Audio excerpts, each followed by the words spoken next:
UFOs, flying saucers, daylight discs, and nocturnal lights. Since the beginning of recorded history, the people of planet Earth have witnessed strange events in our skies. Ever since the first unidentified flying object was seen thousands of years ago, we've searched for an explanation, more often than not making something up to calm ourselves down. In this attempted identification, UFOs have been called messengers of God and chariots of fire. Still others insist that UFOs are extraterrestrial spacecraft from faraway planets and galaxies.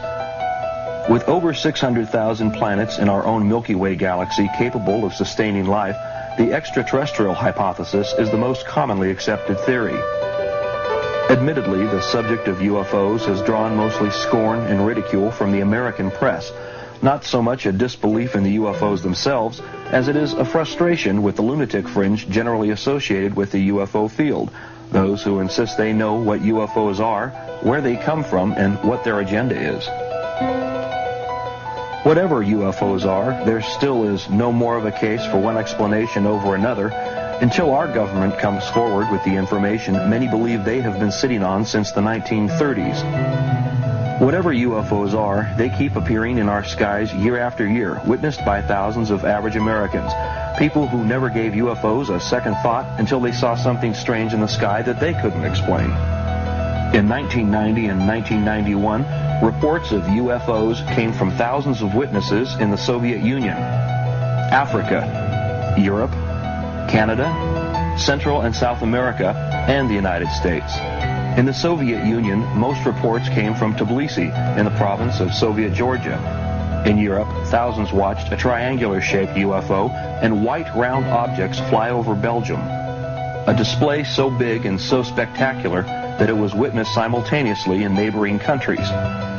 This time, the Belgian government and Air Force admitted that the UFOs showed up on their radar screens during the multiple sightings.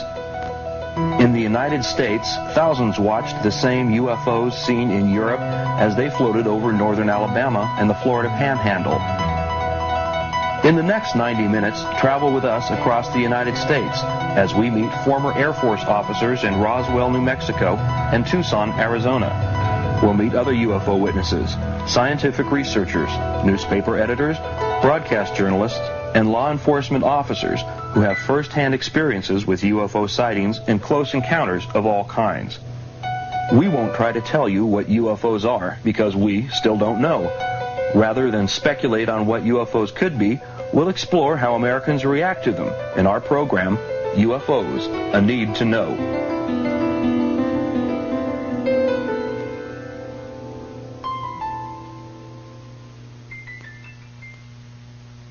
This is the town of Fife in northern Alabama, the heart of what is commonly known as the Bible Belt. The people of Fife still live the same kind of lifestyles their ancestors lived here at the turn of the century. You could say that Fife, Alabama is the most normal place you've ever seen. But what happens here after the sun goes down isn't always normal. On the evening of February 10th, 1989, residents from all over the county deluged the switchboards of local law enforcement agencies. Some callers reported seeing a beautiful flying saucer rimmed by bright multicolored lights, hovering silently and flying off into the distance at a snail's pace. Others watched a large triangular object with 3 large white lights underneath. One local resident phoned the Fife Police Department after watching a crescent and triangular-shaped object pass over the treetops. As the woman reported the object, she asked for a patrolman to come out and look. Fife Police Chief Charles Jr. Garmany and Assistant Chief Fred Works half-heartedly got into their patrol car and headed out to the community of Grove Oak, west of Fife. Before they could reach their destination, they heard officers from neighboring police departments on their radio, all reporting strange objects in the sky, objects that made no sound, objects they couldn't begin to recognize. In less than a minute, Chief Garmany and Assistant Chief Fred Works spotted one of the objects. A lady had called an object in the sky in, and the chief and myself went out to check it out, and we saw a bright white light in the sky before we ever got to her location. And we stopped and watched it. It was like maybe 2 fingers over the horizon, over the treetops horizon, and appeared to be moving at a very slow pace. And it would get brighter and then dimmer, almost like a light turning towards you and then away from you. So we stopped the vehicle and observed it for a few minutes, just, I don't know, 2 or 3 minutes, and decided we would try to drive toward it. We radioed a town down south of us, and I believe their chief was on duty at that time, and he confirmed that he saw the object, and it appeared to have some blinking lights on it, like maybe a red and green colored lights. A police officer from Crossville radioed and said that he told us his location and said that a large object had flown over him at a fast pace, flying in a west and south direction. Well, evidently we were in the path of that object. We stopped and got out and looked back toward the east, and I saw this object coming over the treetops, and it appeared to have kind of I don't know, like a white lights on it. They weren't actually shining where they were real bright. You could just tell they were on it, and there was kind of a glow of the lights around it. And I told Junior, I said, there's the object he's talking about. And I said, it appears to be an airplane. And I said, well, I said, it don't look exactly like an airplane. And it kept flying toward us, and it flew right straight over our heads, and it was hard to tell what distance, what height it was. Maybe we estimated maybe 1,500 to 2,000 feet, and possibly as big as a football field.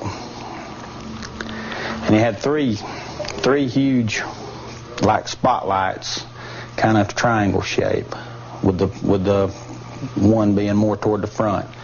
But they were not shining. They weren't shining at the ground. They were like shining back up on the craft itself. So I asked the chief, I said, cut the car engine off. And like I said, there was no other background noises. The car was dead. We shut the engine down, it was dead. And here this big object come flying over, and I mean, if you put your hands up like this, that's about how big it looked to you. Bigger than a beach ball, That's big or bigger. And we watched it fly over us, and then we turned, no sound whatsoever. We watched it go off south and west of us. Never a sound. If we'd have been looking down at the ground, we'd have never known it was there. Fred and I pulled over on the side of the road on County Road 43 and stopped our patrol car, shut the engine off, and got out.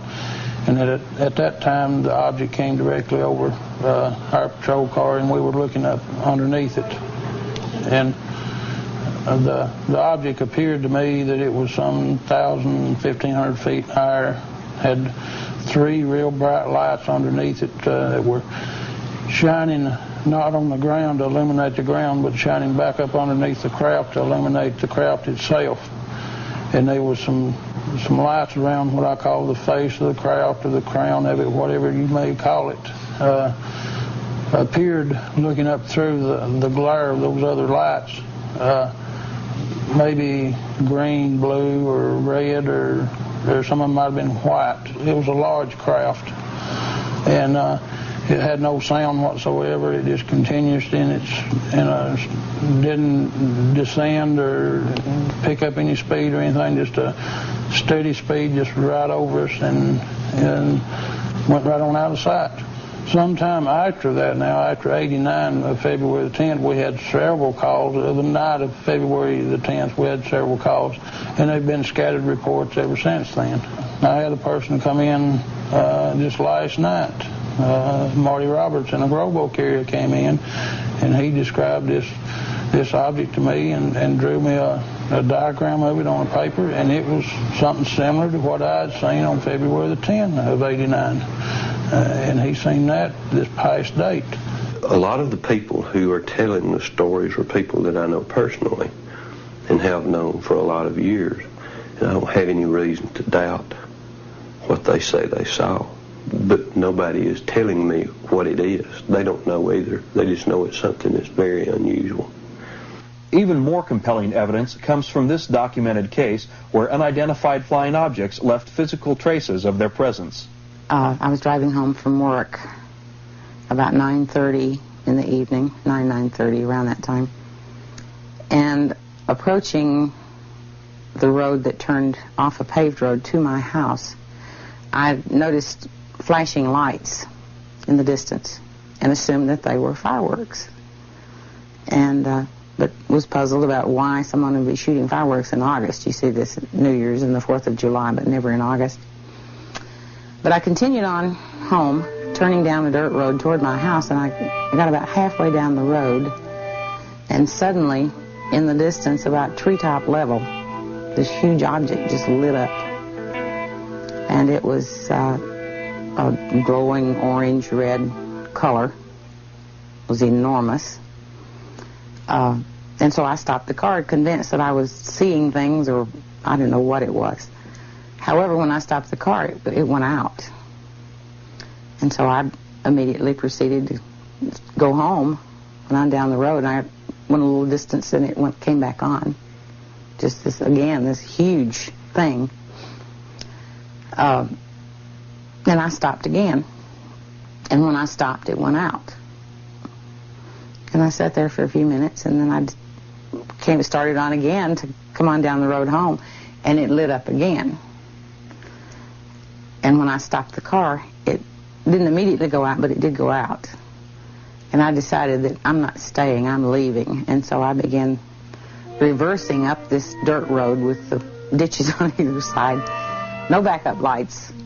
I don't really know how yet I made it without going in the ditch, but when I finally reached the paved road and turned around and then looked back, coming toward me at about power line level was an enormous, bright, bright light. The glowing object was not there any longer. It was just this really bright light, and moving very slowly in the direction that I was traveling. And so I immediately took off, and I went back to my office in Fort Payne. I have no idea what I saw, but it scared me to death. It was bigger than my house. It was just an enormous glowing object. There were 6 or 8 pine trees that were affected by whatever this thing was. They had turned a very strange color, the needles on the pine trees. There's a maple tree nearby that with leaves on one side and no leaves left at all on the other side of this tree. And underneath where this object was, there's nothing but bare ground. Everything had died, all the grass and weeds and foliage of any sort. Just totally bare ground. Well, this happened in 1976, and it seems, I'm not absolutely certain of this, but I think it's been about 4 years ago that it finally started to regrow, which would be 86. So there was a period there of somewhere around 10 years that we had just a big bare spot there, that nothing grew. And there was a large pine tree that looked like something had just snapped the top out of it. However, it had not turned a different color. It was still green, but it was broken. Janine Lyle's story gains more credibility as a sergeant in the Alabama State Troopers recounts his investigation. At the point where Janine stated she saw the object, there was a large area of dead vegetation, trees, grass, weeds, bushes, etc., all dead, nothing growing.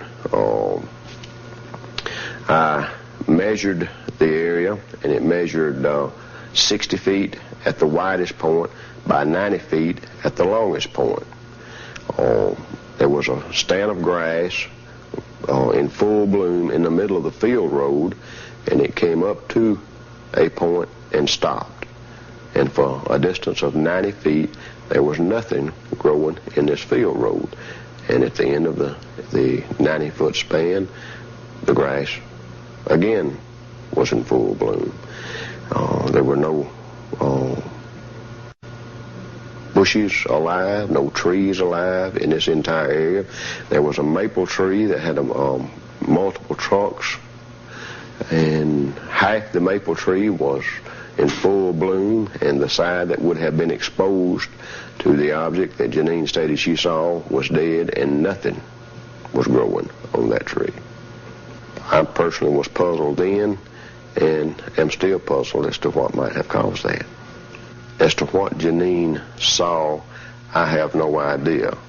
But something caused this area of 60 feet wide by 90 feet long to be completely void of any living vegetation for a several-year period of time.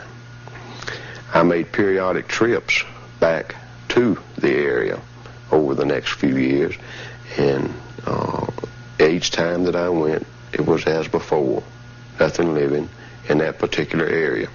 Everything else around there was green and lush in the summertime and bare in the wintertime, as it should be. I believed Janine, and I'll state today I certainly believe that she saw exactly what she stated she saw. Now, what it was, we don't know. Perhaps the most significant detail of the Fife sightings is the way the community responds to seeing UFOs. While amazed at the spectacular sightings in their area, the locals don't have a problem with being at the hub of UFO activity. Most UFO researchers consider the existence of UFOs a challenge to organized religion. The local pastors would disagree. Well, of course, being a Christian, I think it all has to start from a basis. Being a Christian entails taking by faith something that you cannot actually see. The Bible, for instance. Now, there's a certain amount of things that you can read in there that can be proven, of course, by history and archaeology and so forth. But no way could a person come to the point of being a Christian just on the basis of what has been proven or has not been proven in the Bible. So the element of faith is there, and you've got to start there. So the reason I'm saying that is that for me as a Christian, I can see to where in the Bible Belt you have this underlying root system of faith in the Bible and in God, let's put it that way, so that you don't have to feel like you have to explain everything. Whereas if you're not in the area, the Bible Belt, or you haven't had that traditional those values of faith instilled in you, well, then you're going to feel like you have to prove. More things have to be proven to you factual rather than taking them by faith. That's why I think that you'll find in the Bible Belt less of an apprehension concerning UFOs. I feel that Jesus, in the Scripture, and I believe it was in the Gospel of John, said that there were others that those that he talked to at that time did not know about, other sheep. And I feel that they could have been people from other planets, other places, not just necessarily limited to this world. But I think if you want a biblical text proof to say that there is a possibility within Christianity that Jesus allowed the possibility of other life, that would be it. That to some people might not be enough, but it is for me, because I just about base everything that I believe on the Word of God, and He gives me that leeway right there to think about the possibility of other life. For me to say that to teach people here that I've figured God out, there are no such things as UFOs or whatever you want to call them, that's taken license a little too far.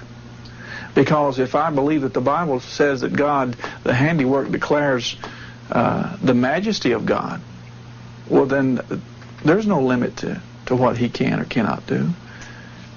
And if I understand my position as a believer, then I have to respect a certain amount of the unknown. You've heard the term Southern hospitality.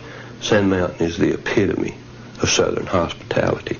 People up here trust each other. A lot of the things that they do are done by handshake rather than by contract. And they trusted the outsiders, too, until the inside edition piece. We sent Jeff Cole down there to see if E.T. has a Southern accent. They came from outer space. I still believe I saw a UFO. Police were helpless. There's nothing that I've ever seen before in my life. And the town of Fife, Alabama, was stunned by the strange visitors. My dog saw it, but he won't talk about it. He went and crawled on the floor, and I know that's what's happened because he talks to anybody. I just had a UFO sighting. Fife Police Chief Junior Garmany and Assistant Chief Fred Works got the call and went out to investigate what they figured was some, well, monkey business. Whatever it was they saw, it will be a long time before Fife forgets the things from out of this world. There's some people that's going to ridicule us for it. Some people disbelieve it. But I hope them people themselves gets to view it one of these days. They may be coming to see you next.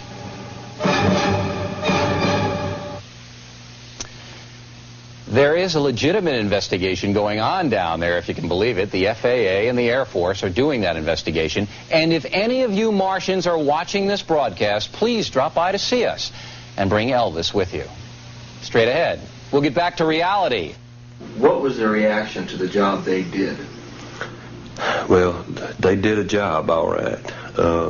They spoofed the incident. They made it to appear like a Keystone Cops kind of a program, and people up here didn't like it at all. They thought they were here in good faith, so they showed them the Southern hospitality. And when the program came out, they were incensed, not just the people in the Fife, but the people of the whole area were very, very angry at what Inside Edition did. It was ridiculous. When Inside Edition came in to do their piece, everybody was welcome. We tried to make them feel at home and be a part of the community. But after the Inside Edition piece ran on TV, the outlook toward the media was completely different. It wasn't hostile, it's just that they didn't get any help. Help was slow in coming. You had to show good faith that what you were doing wasn't going to be like what Inside Edition did. People are still seeing things up here. They're not as frequent as they were during that time, but there are reports of seeing things in the sky almost constantly. I don't mean every day, but I mean hardly a week goes by when we don't get some reports of something in the air. The history of UFOs in America goes back to 1897, when a great airship was seen traveling coast to coast by multiple witnesses. This despite the fact that airships did not yet exist.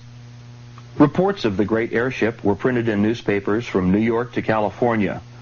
More recently, the modern age of UFOs in the United States was ushered in by the Army Air Force's Air Technical Intelligence Center.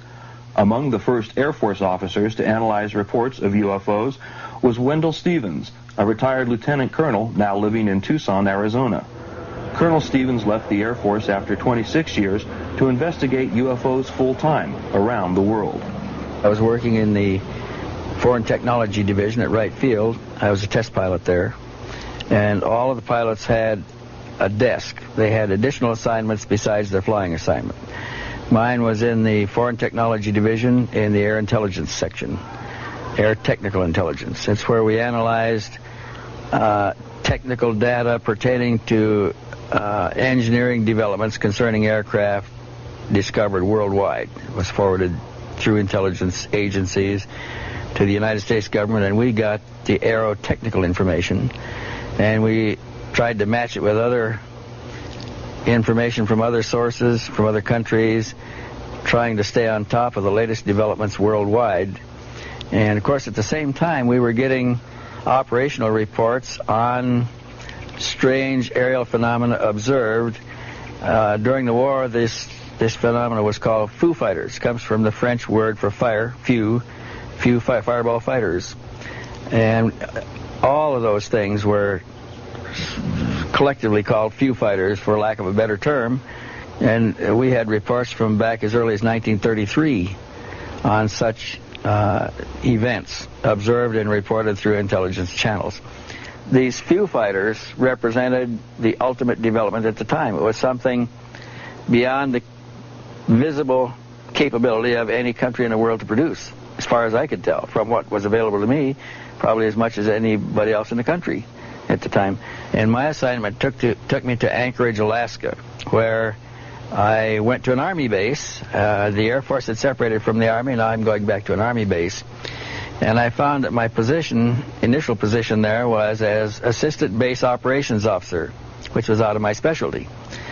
But my primary duty was to supervise a team of technical technicians from the Air Materiel Command, from my parent command, who was up there working a highly classified radar project on an unclassified weather research project.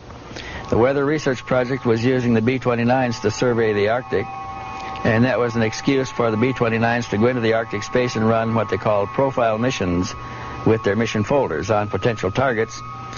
They were assigned a grid plan to be flown after that to map both photo mapping, radiation mapping, thermal mapping, magnetic mapping. We ran all kinds of maps simultaneously with equipment installed aboard the B-29s when they were prepared for these missions. Along with that was this special team that I was supervising of civilians that installed a kit of equipment aboard the airplanes, which consisted of additional cameras. It consisted of all combat airplanes have 16mm cameras mounted in the guns. But in addition to those cameras, we installed other free-mounted 16mm cameras, handheld 16mm cameras, 35mm movie cameras, a 70mm movie camera, and we had still cameras up to a Fairchild K20 that took a picture on an 8-inch by 10-inch negative. That's the size of a typewriter page. These cameras were all put aboard the craft, and each crew member was assigned specific responsibilities with each camera. In case something happened in the air, they were prepared. We also installed surge detectors on all of the electrical systems in the airplane. We had radio frequency detectors that swept the spectrum of radio frequencies. They would search the spectrum for an emission, stop on emission, read it for 30 seconds, and cancel it, and then sweep again looking for more until they had copied all of the frequencies being emitted. It would continually scan. Now, when those airplanes returned from a combat mission, all of this equipment was downloaded, and in the debriefing of the crew, if they had encountered anything, or if they discovered surges on the line, or electrical anomalies, or interference on the radio, or anything unusual, we'd package all of the material into a metal box, and it would be couriered to Washington, chained to an officer's wrist that night. And about twice a month, they came back with reports of something operational in the field of activity we were surveying. They either saw other aircraft in flight over the Arctic under conditions that would indicate strange aircraft, high speeds far beyond anything we could fly, 1,000, 2,000, 3,000 miles an hour, objects standing still in the air, motionless, objects approaching the aircraft head-on, reversing direction, and then proceeding ahead of the aircraft at the same speed in flight. We had reports of disc-shaped objects that paralleled the craft in flight. In one case, we had one that paralleled the ship so close it was behind the trailing edge of the leading wing and ahead of the leading edge of the tail wing in the slot there. And they got pictures of it with all the cameras and with the Fairchild K10 camera too.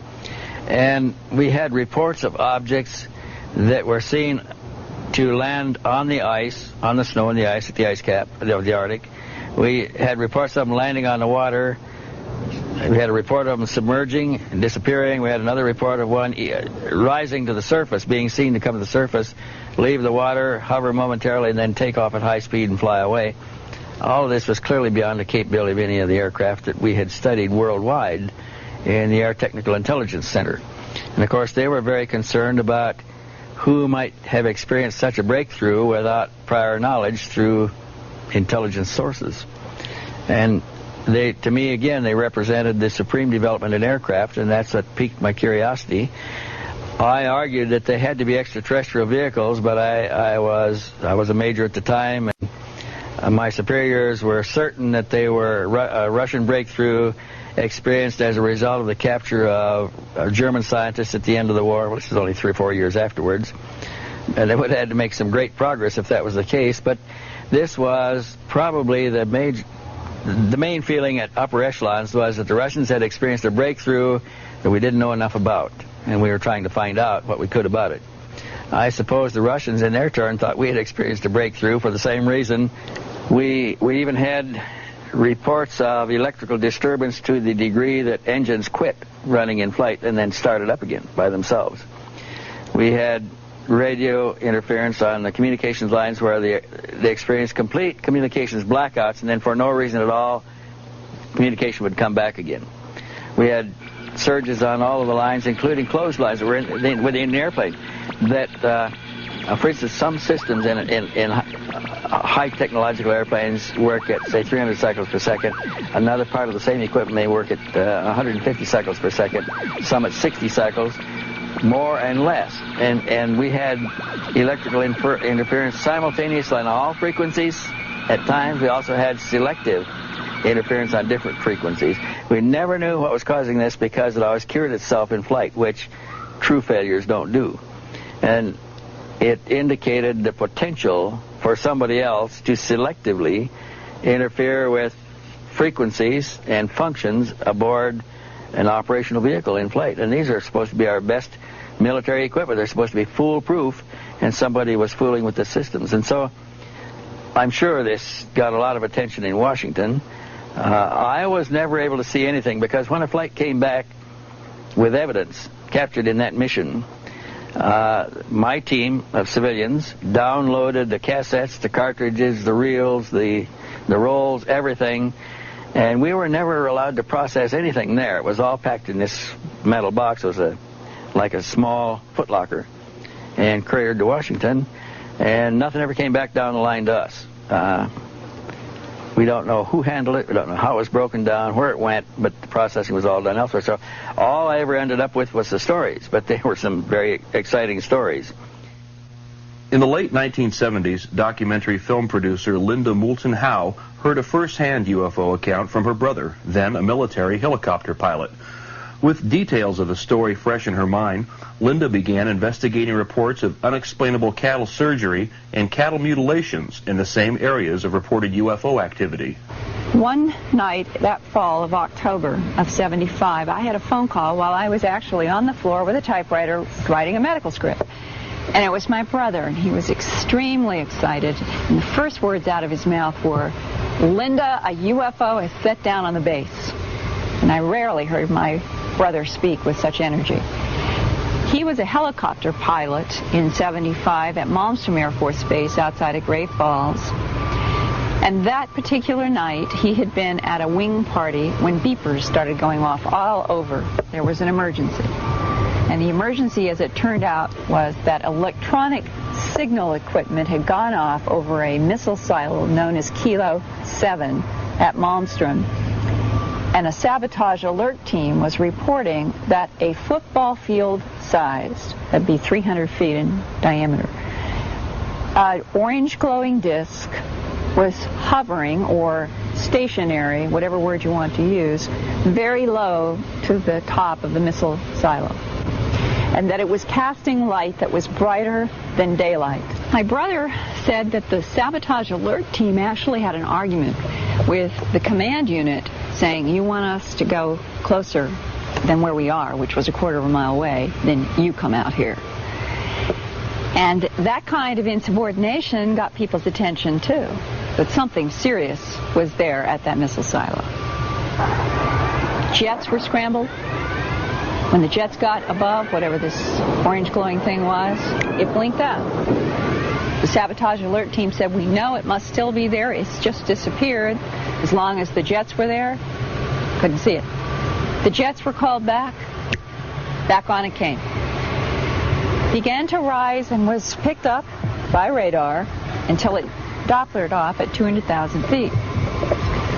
Well, the next day, my brother said that they sent a team out there to investigate that missile, and that they found that the targeting information in the computer head about where the warhead would go in the world had been changed. And the next day, they took out that whole missile and put in a new one. Same time, around the base, ranchers were finding mutilated animals. And my brother had a first-hand conversation with a flight surgeon at Malmstrom Air Force Base in 1975 when a rancher brought in the back of a pickup truck a cow in which the lips alone had been beveled so perfectly and surgically that the flight surgeon talked to my brother about it and said that the tissue of this particular cow had been drained so thoroughly of blood that it was not even red, it was the palest of pink white, and that he as a flight surgeon had no idea what had happened to that cow. Well, that was 75. The next year, I moved with my family from Boston to Denver. I had a little file on animal mutilations, but the truth was I really in my own mind didn't have any solid connection of thought at all between the animal mutilations and what had happened at Malmstrom with that UFO. To me, in my mind, they were separate issues. I did a whole series of films and studio programs on environmental issues and was working on a program with a crew in the summer of '79. It was actually behind the scenes of a Colorado Shakespeare Festival, as far from this subject as you could get. And my sound man was talking about the fact that there were mutilations happening in the West. And sure enough, I began realizing that the newspapers had more mutilation stories, and I thought, well, I've got to get to the bottom of this. When this phenomenon, the mutilation, started back in the late 60s, I know that there were people who, in the beginning, they took it seriously, even though the rest of the world was saying it might be predator and satanic cult. I guess I find myself in that unusual and unique position of also being one of those people who took the mutilation seriously enough to stick with it long enough that I have found myself becoming an authority in an area that I never would have suspected, the mutilation of animals worldwide. But the carcasses themselves are one of the biggest single bodies of evidence that something highly unusual is taking place on this planet. Mutilations have continued every year in my files. I first started looking into the mystery in '79 to '80 when I did the documentary A Strange Harvest. And the phenomenon was worldwide then. It remained worldwide in stories throughout the beginning of the '80s. We're now 1990. And right here in front of me, I have an article from Associated Press. Cattle mutilations, still unexplained. This is dated August 19th, 1990, Vicksburg Sunday Post, Vicksburg, Mississippi. Here is a story about 2 mutilations in a little teeny place in Mississippi called Guntown. This is 1990. This is right now. One of them, and I talk with the veterinarian, a veterinarian named McMillan in Guntown. Quote, a 500-pound heifer was found in early July with the left ear and 18 inches of skin from its left rib cage cleanly severed. Where the hide had been, a hole was bored through to the beast's heart. And the vet said that he could look right down through a hole in the rib cage and he could see a hole going through the heart.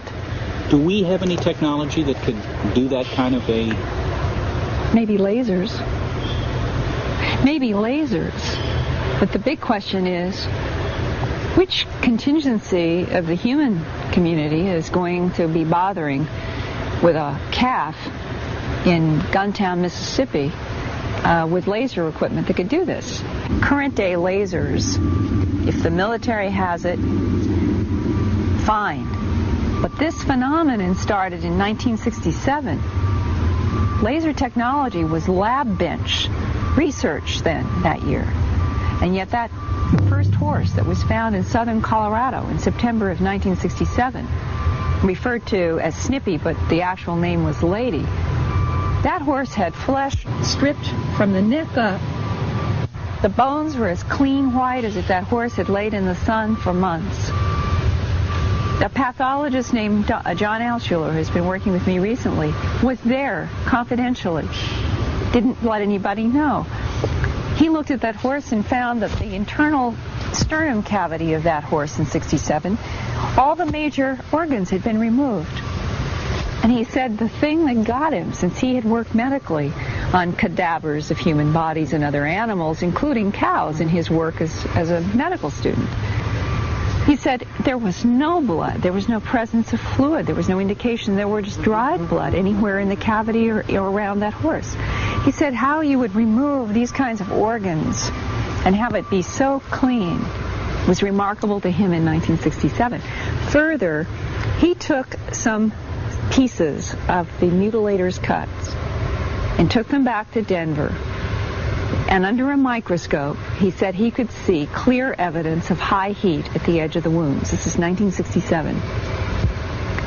1989, he and I work on getting tissues from 9 mutilated animals in the summer of 1989 from Arkansas, Oklahoma, and Missouri. And there was one in December in Idaho, so those were 4 separate states. Under a microscope, he finds the same evidence of high heat cut on the edges of these mutilator cuts. He estimated 350 degrees or above.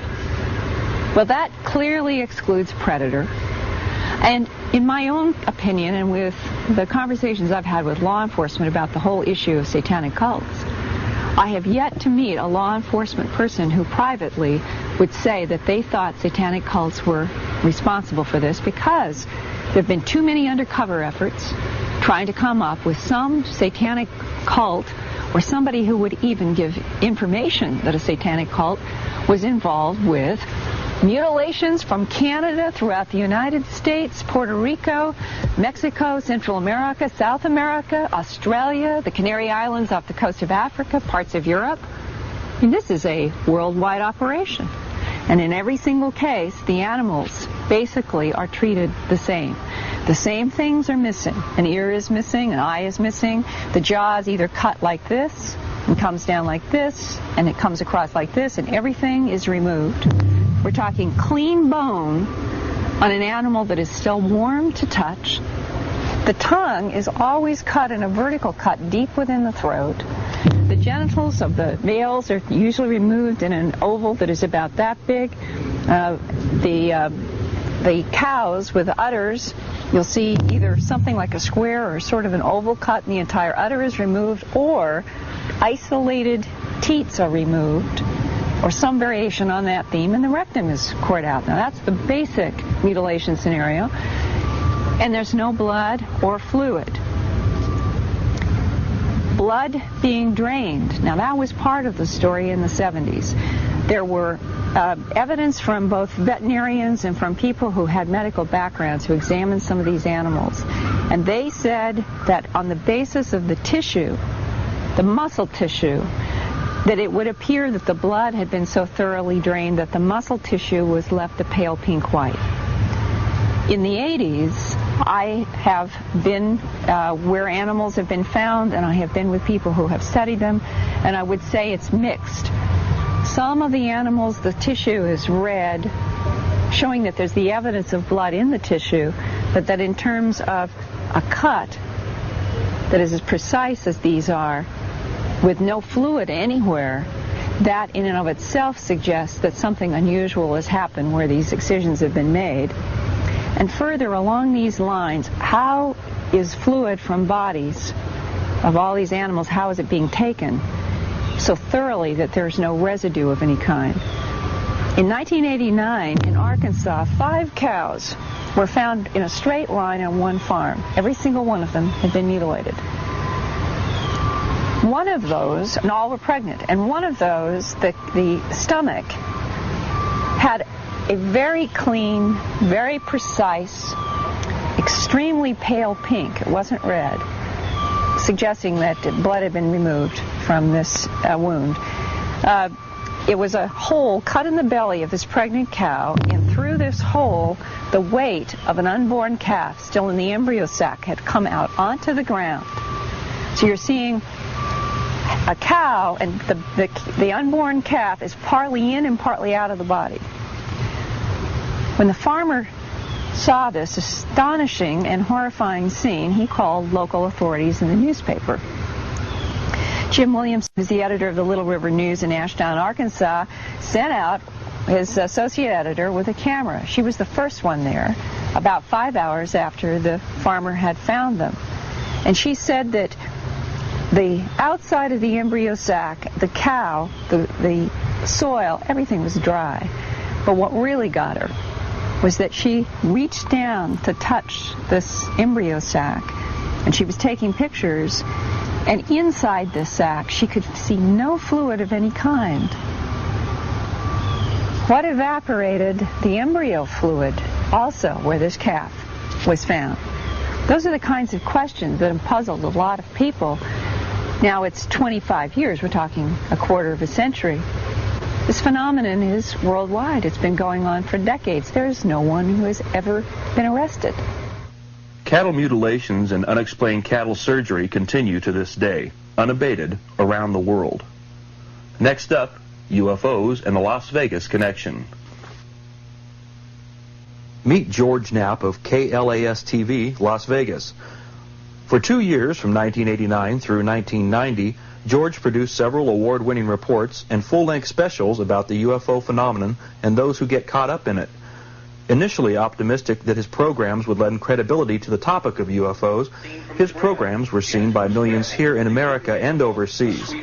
His programs, UFOs: The Best Evidence, Parts 1 and 2, became a hot property on the illegal video cassette market, with more people having seen the illegally copied tapes than originally saw the programs as broadcast.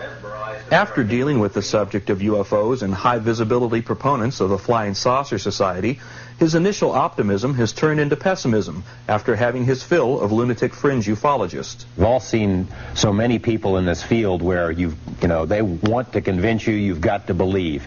I'm more of the opinion you put out the information and let people make up their minds. I wrote to President Carter to ask him a couple of questions, and that's a whole other line. I never got through to him either. I wrote to virtually every NASA astronaut who has ever been associated with this phenomenon and never got a single response from any of them.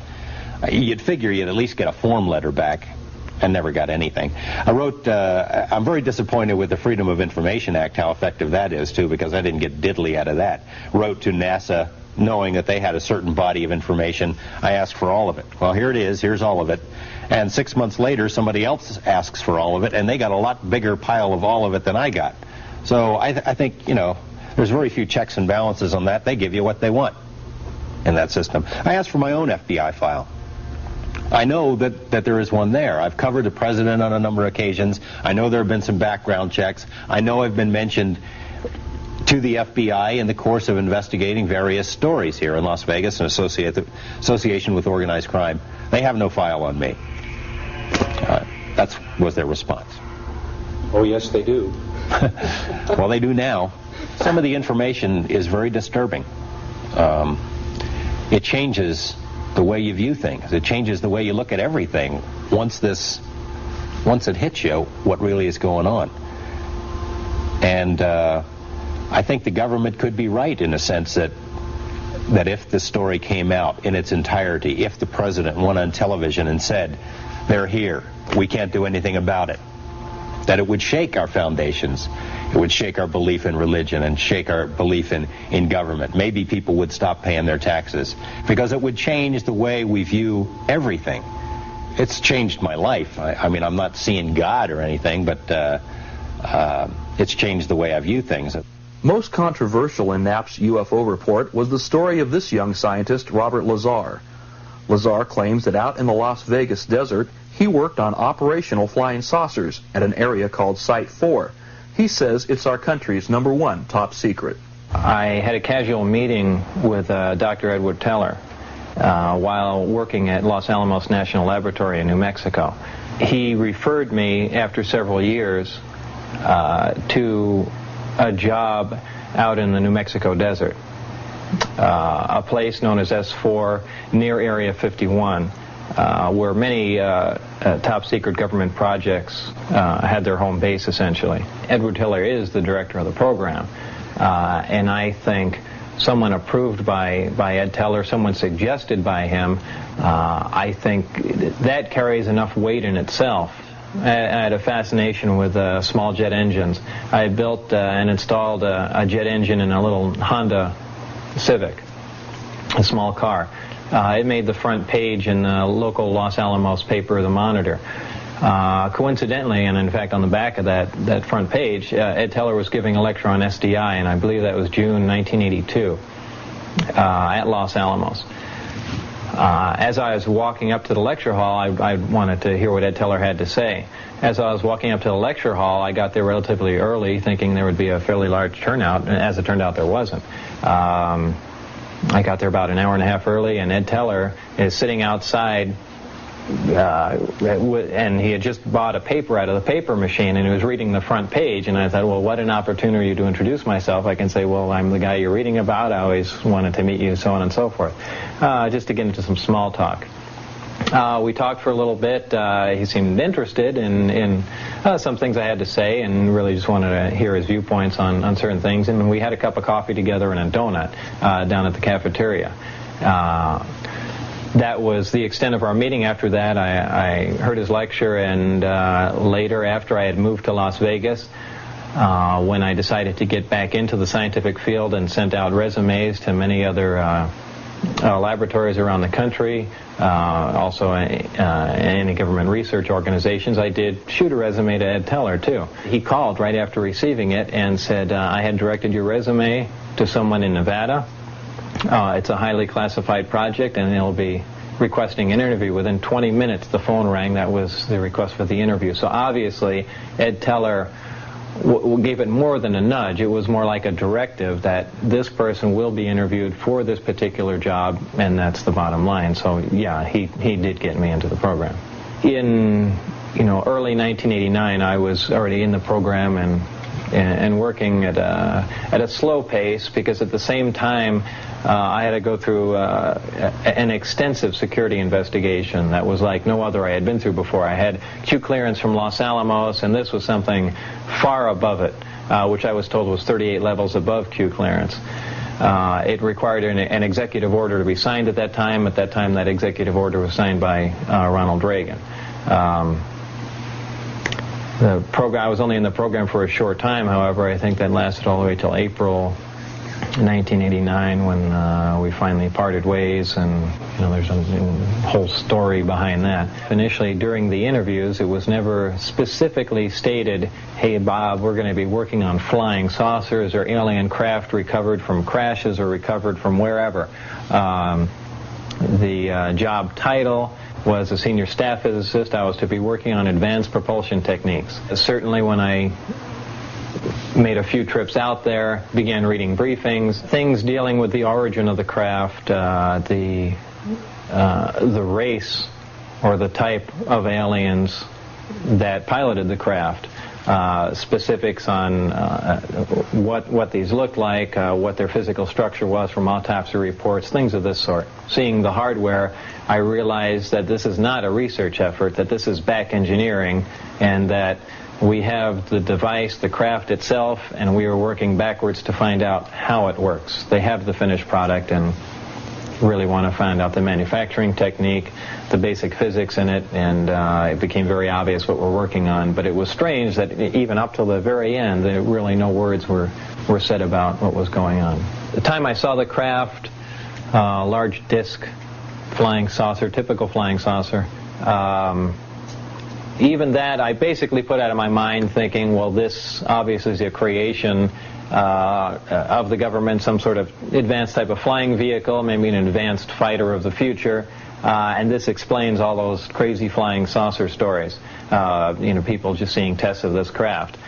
The real striking part was when I saw the interior of the craft and noticing that the seats and everything were extremely small, obviously made for a small creature or children. Obviously they wouldn't let children in there, but And that was before I got heavy into it to see that, we were talking about strange languages and things and technology that doesn't even exist and so on and so forth. The information concerning the craft itself, just the hardware, is very compartmentalized. There's a group that deals with specifics on the navigational equipment, the specifics on the metallurgy of the craft, and the specifics on the propulsion and power system of the craft, which is what my group worked on.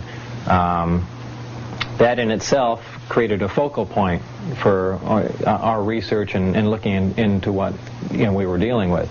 So I, in a short amount of time, because that was all we had to look at, really gained quite a bit of information on how things operated. Of course, verifying the employment there is somewhat difficult. Los Alamos denies I've ever worked there, as does Kirkmeyer, even the subcontractor for Los Alamos. Which is interesting. We went back and were able to dig up an inter-lab directory phone book with my name in it. Certainly I got some of my colleagues from Los Alamos to verify that I worked there, but for the most part, Los Alamos has kept everything pretty quiet and even denies that I ever lived in the town, though I'm known by many people in the town and many of the people I worked with, supervisors, so on and so forth. When Lazar went to trial on unrelated charges in 1990, even the judge agreed that Lazar seemed to be a man without a country. We do have a W-2 form of record that shows that he worked for the United States Department of Naval Intelligence. And I also note that he is in fact listed in the Los Alamos National Laboratory telephone directory. It's obvious that it's very difficult to get information on Mr. Lazar from government sources, enormously difficult. A lot more than just UFO sightings have been reported out here in the Nevada desert. Independent investigator and reporter Tony Pelham has spent countless evenings outside the Nevada test site, where he's run across mutilated cows, strange lights in the sky, and unfriendly security guards without ID. The desert up there is full of troops in camouflage uniforms. They carry M16s, and they have no identification. They're not Air Force, they're not Army. They don't have any markings at all. And I came real close to being taken to jail a couple of times. So I found that real strange. I heard all types of theories about who they were. But they would challenge me, and then I would challenge them. When they would approach me, they would say, "What are you doing here?" I would say, "What are you doing here? You're on BLM land. You're roaming around outside the secure area." My opinion is that the government is hiding something that's a lot more secure than anything similar to the stealth or the U-2 or that type of thing. I mean, I don't know. I don't know if there's an underground alien base up there. I don't know if they are UFOs or aliens. I just know that they have got security up there that's far beyond what you see around any military type installation. And I don't understand why the uniformed security guards with M16s don't have markings. And when I ask them, "Are you with the Air Force? Are you with the Army?" they don't answer any questions. They just direct you to leave the area. The troopers have held me and had the Lincoln County Sheriff's Department come out on 3 different occasions, and each time they filled papers out on me and instructed me not to go near that area. And on the last occasion... What pretense? That I have no business near a secret facility. And I explained to them, I'm not even within a mile. I'm on BLM land. So several months ago, about 6 months ago, I went up and I just went near the Medlin Ranch, and I spotted one of the blazers, but I went nowhere near the fences. I've never crossed the line. I've only gone near it sometimes.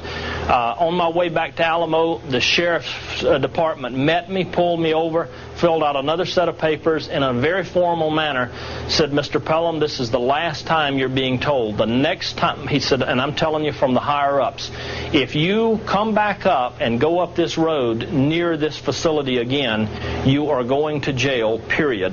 On one particular occasion, I had some bizarre experiences of lights seeming to be at a great distance and then just in a matter of seconds being right at me. But I have never gone on camera or ever come back to George Knapp or anybody and claimed to have seen a UFO. I don't know what I saw that night. Shortly after that, as I started back, a blazer came in front of me up from a side road, and the camouflage uniformed troopers stepped out with their M16s, and they asked me what was I doing coming from a secure military installation. And I said, I'm not coming from this. I said, I'm sitting out here in the desert. And he said, what are you doing? And I says, I'm watching the strange lights. And he said, strange lights? What lights? We didn't see any lights. I went north of Las Vegas, just above Alamo, in the area known as Area 51, north of there, and I crisscrossed a lot of ranches all through Lincoln County and up in Whitebine County, and I found a number of dead cattle. Some of them I believe to be mutilated of the same fashion that was shown in Linda Howe's book, The Strange Harvest. I'm satisfied that I personally saw some mutilated carcasses, certainly that look identical to some of the ones that Linda Howe showed in The Strange Harvest from back during the 70s. And you obviously talked to these ranchers also. Right, and when one particular case, when my son and I found a black and white bull that had all the classic signs of the stripped away lower jaw, one ear, and the rectum cord out, and the carcass had not been touched by any coyotes or anything. There were no tracks around it. When I went and approached the ranchers about it, they just rode away, the group that were there, and I asked a couple of other neighboring ranchers, and they says, oh yeah, somebody drove by and shot that bull, and it laid out there. Which I don't buy that at all. It was a mutilated cow. When I actually looked over the sheriff's records and would talk with people who had held prominent positions in those counties off the record, they told me that from their own experience of investigating these fresh kills, that they personally believed that it was done by something from outside this planet. They say absolutely they don't believe it was coyotes or any type of animal, and there was no tracks. There was just no way anybody could have gotten into the area and done this type of mutilation without being seen by somebody or caught, or at least they would have left some tracks. And the fact that there's been thousands of these mutilations around the country, and not one has ever been solved. Not one. There's not one sheriff's department or police department that has one solved. And so, like I say, these people that hold positions in the community, they don't want to go on a TV camera and say, yeah, I think it was done by some type of aliens. But off the camera, they say that they believe, because at the same time, the strange lights and the number of supposedly alleged UFO sightings in the area, that there's some connection between the mutilation of the cows and the strange lights in the sky. And all I was trying to do was either prove or disprove that that was going on. And to my satisfaction, I believe that the cows are being mutilated by something that nobody that I know of has explained satisfactorily how it's being done. In July of 1947, the world's first story of a crashed flying saucer came out of Roswell, New Mexico. The story was written and released to the press by Base Public Information Officer Lieutenant Walter Hott, under orders from his boss, Roswell Army Airfield Commander Colonel William Blanchard. I got a phone call from Colonel Blanchard, and he pretty much dictated, not all the verbiage, but it hit the salient points, telling me about the flying disc that we assumedly had pieces of, and who had gone and gotten it, and what was being done with it. And I wrote the release from the information that he gave me over the telephone. A rancher had brought some material in, or had told the sheriff about some material that he had on his ranch that he had found, and the intelligence officer of the base had been sent out to the ranch to pick up this material and bring it back into the base. And that Major Marcel, who was the intelligence officer, was going to fly it onto 8th Air Force headquarters to give it to General Ramey, who was our immediate commander. The remains found were taken by Major Marcel to his home in Roswell, just down the street from Walter Hott. Major Marcel showed the retrieved material to his wife and son before returning to the crash site. This time, truckloads of the wreckage were brought to this hangar, and quickly the building was secured. Well, I went to my normal duty station, which was my building where we normally worked on the flight line. And later on that day, I went to the building where we had these flyaway kits stored. And we had been going in there almost on a daily routine basis. And that particular day, there was an armed guard at the building, and we could not get in. What was in that building or why we couldn't get in, it was never explained to us, but we couldn't get in the building that we had normally been going into on a daily or 2 or 3 times a week basis. We all had top secret clearance because we were atomic outfit, and we had all the necessary credentials to do everything that we did on the base, but we couldn't go in that building anymore that day. In recent years, many new witnesses have come forward with more details of the UFO crash of 1947. Among them are several neighbors of rancher Mac Brazel, who remember Mac coming by their homes to show them pieces of the strange material he found in the Corona Desert. In 1947, I think it was about the 1st of July, and he came over with some something that looked like wood that he had found on the ranch and wanted us to go look at it, and we didn't have the time or means to go do it, and we talked him into taking it to Roswell and showing them down there, and they brought him back to find where it was at, and then took him back down there and kept him several days in Roswell while they cleaned up everything. And when he came back, he said they told him it was a weather balloon if he ever found another, and he wouldn't report it. The piece he brought up was about the size of a lead pencil and about 4 inches long, 4 or 5 inches long, and it was kind of a tan color, kind of like what we'd say plastic now, but we didn't have plastic then, and you couldn't cut it or burn it or whittle it, you know, just very, very hard.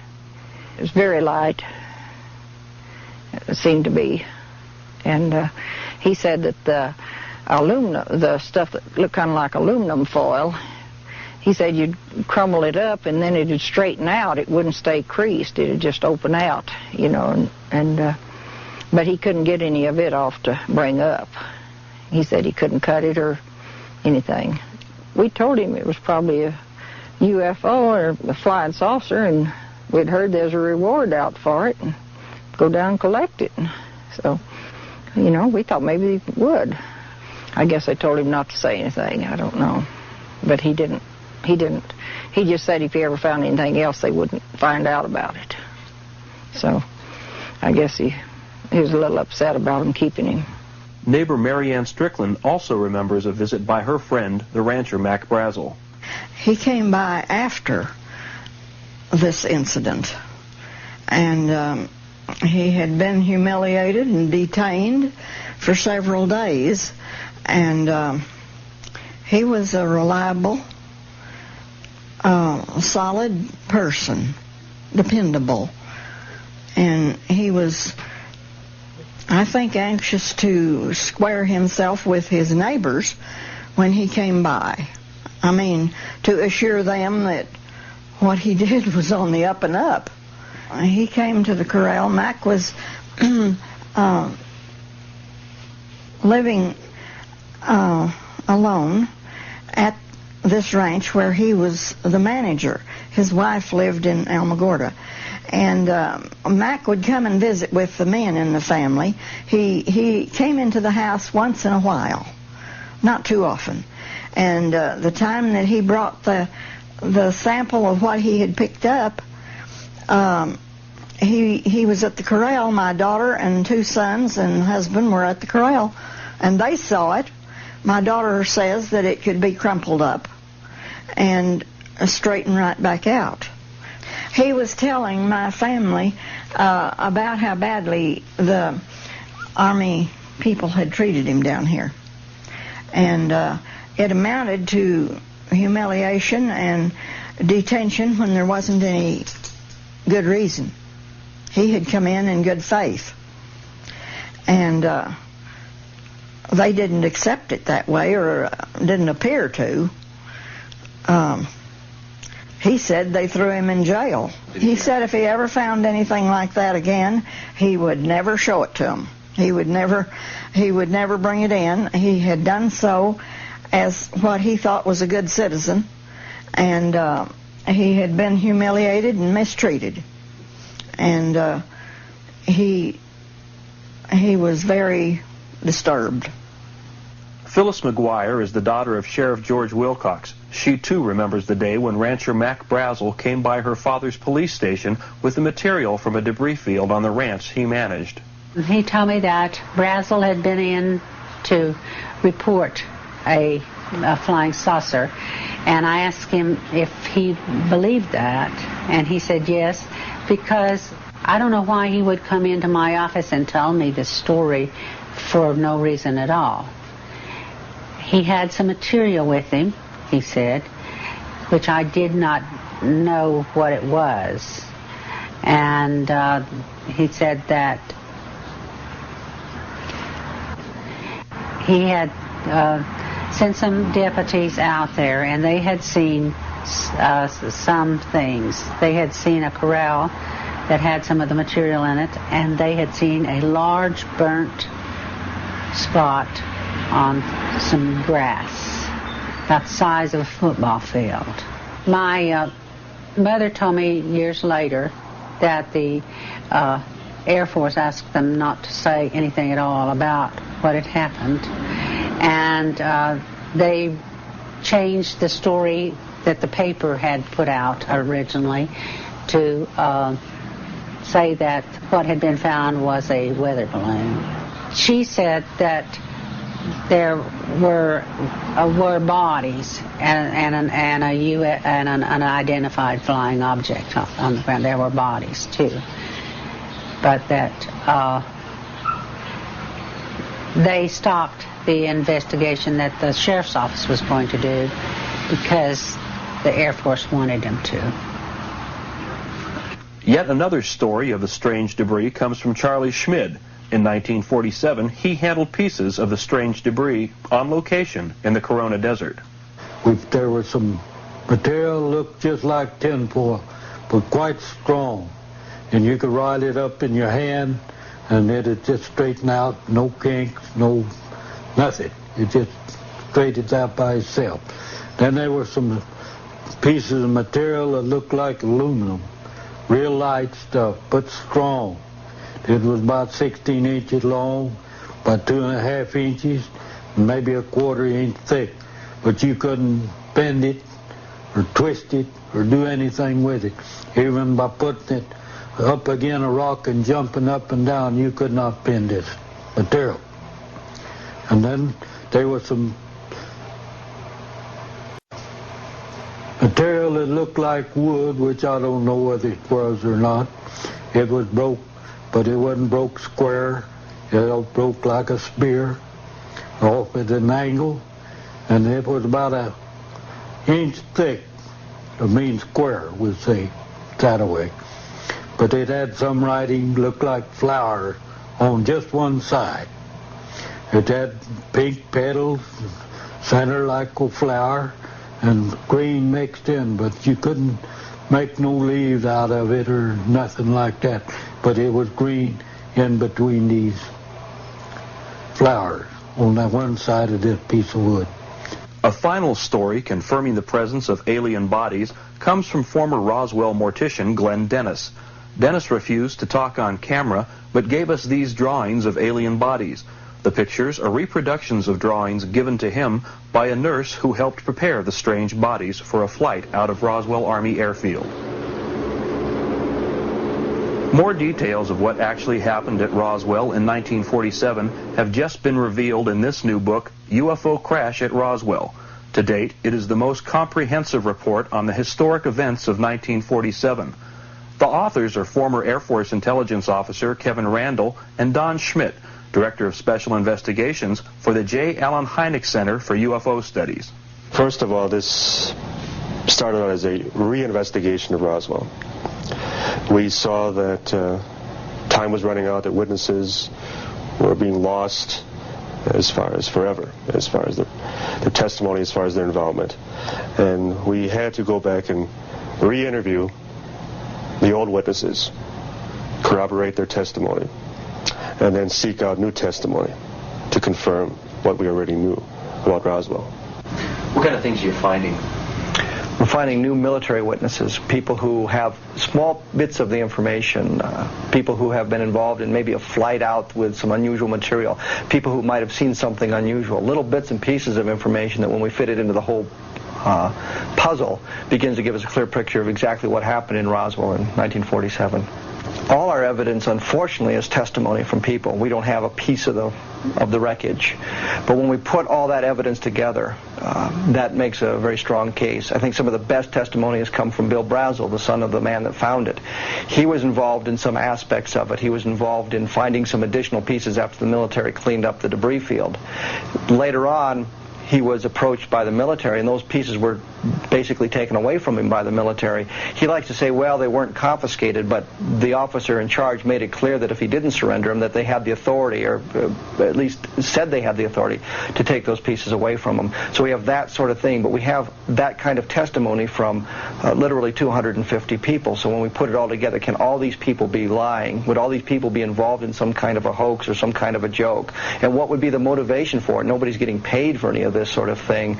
And why would the wife of one of the men that was involved in flying the bodies out of Roswell, suddenly when we get to the point where we've identified that her husband was a member of the 509th Bomb Group and he was involved in this, suddenly tell us that she couldn't talk about it, she didn't want to talk about it, and hang up the phone on us if there was nothing to it?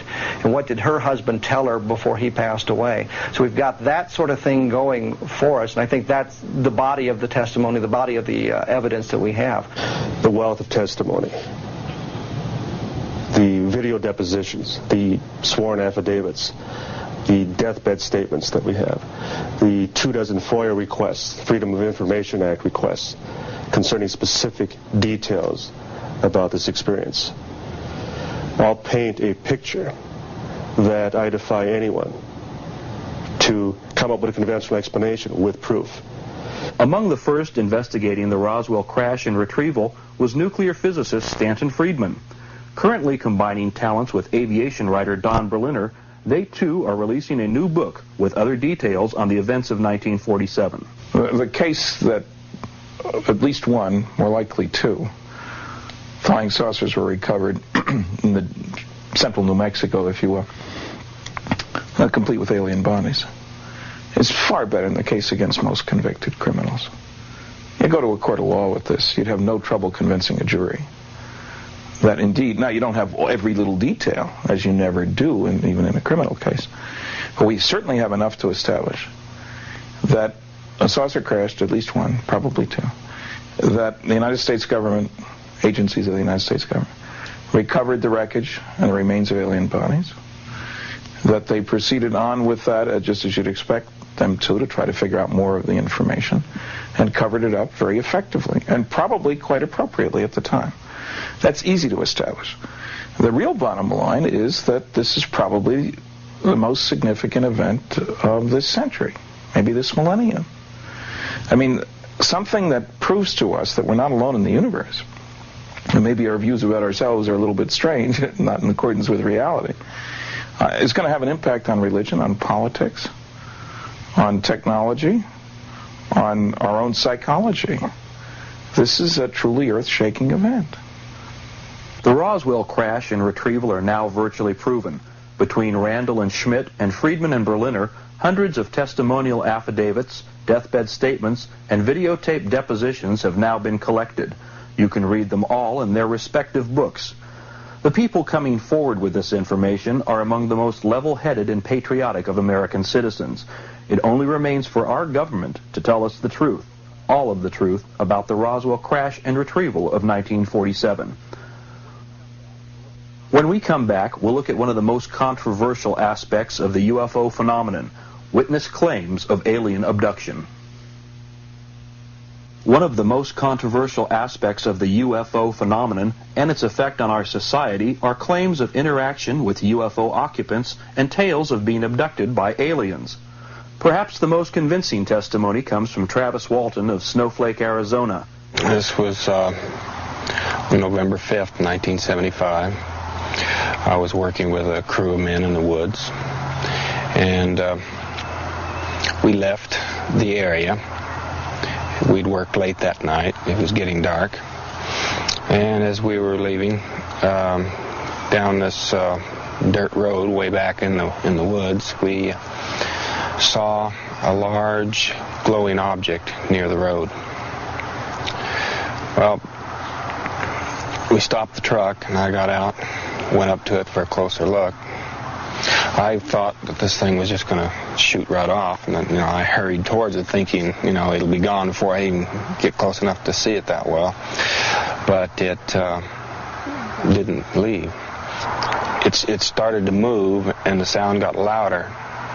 So I jumped down behind the end of a log there, and I decided I better get out of there. And I raised up, turned to go, and at that instant I just felt a numbing shock. I blacked out. Men in the truck said they saw a beam of energy come out of the craft and hit me in the upper body, knocked me through the air. When I regained consciousness, I was on board the craft, apparently. I came to kind of slowly. I was kind of groggy. I didn't regain consciousness real quickly, but when I finally got where I could see, I saw these creatures standing over me. And I became hysterical instantly. I knocked them back and jumped away from them. They started towards me. I screamed and made threatening gestures, and they stopped and turned and left this room. They had gone to the right, so I ran down to the left. It was down a curving hallway. I ran by some other doors, and I came to another door, and I kind of got to control myself a little bit. I kind of panicked there for a minute, but I stopped, went in this room. It was a very strange room. You could see the stars projected on the walls, or maybe you could see them through maybe some kind of a viewing screen or something. I don't know. But there was a chair in the middle of this room that had some controls on it, and I went up to that and tried to see if I could figure a way to open a door or get out of there or something. Another being came in at that point. The first creatures that I saw were very, very different from us. They were short, less than 5 feet in height. They had large, bulging craniums, kind of a chalky white look to their appearance, very large eyes. He took me out of that room that this was parked in, down a hallway to a smaller room where there were some other people like him, and they put me down on a table, and I struggled with him, and I was knocked out, made unconscious with a kind of an oxygen mask-like device. And the next thing I know, I wake up on the road. Well, I know the Travis Walton case is a particularly striking case, and mainly because of the 6 witnesses. 5 passed in flying colors. An examination by a polygraph operator who was under the impression and the suspicion that they had murdered the then missing Travis Walton. And that investigator, who was a police polygraph operator, told me that if there was any defrauding or any kind of a conspiracy to produce a hoax, these 5 did not know of it, and that they were telling the truth when they told the story about Travis Walton. He remembered very little of the 5 days. But it wasn't what he remembered, but it was the fact that there were so many witnesses that had been examined in that particular way. I think that puts it down as one of the principal and most persuasive of the abduction cases. Seeing UFOs or believing in them is a personal experience. The interpretation of paranormal experiences is individually subjective to the percipient. Their interpretation of the experience, positive or negative, becomes their belief. Their belief becomes their reality.